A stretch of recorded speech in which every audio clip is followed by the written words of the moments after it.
अस्सलाम वालेकुम चाचा खुदन। वालेकुम सलाम। चाचा क्या हाल है? बाल भला है। आज से ना हाँ आज आपसे एक सवाल करना है। हाँ।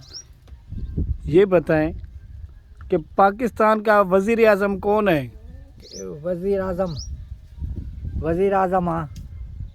वजीर आज़म का नाम क्या है? नाम कोड़ा खान। कोरा खान। और वजीर आला सिंध। सिंध डाटा खान। हाँ। और सुना, खाना खाया? और रोटी खा रही। खोता भाग गया? खुदा आ गया। नहीं, भाग गया। हाँ, खोता भाग गया, घर चला गया। घर चला गया। और आवाम के लिए क्या मैं पैगाम दोगे?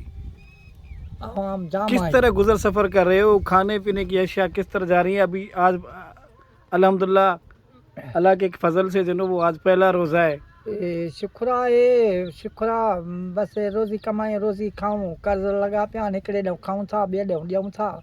मिड़े हुतो पटे हुते, हुतो पटे हुते, हुतो पटे हुते, मिड़े पर जहान कयूं।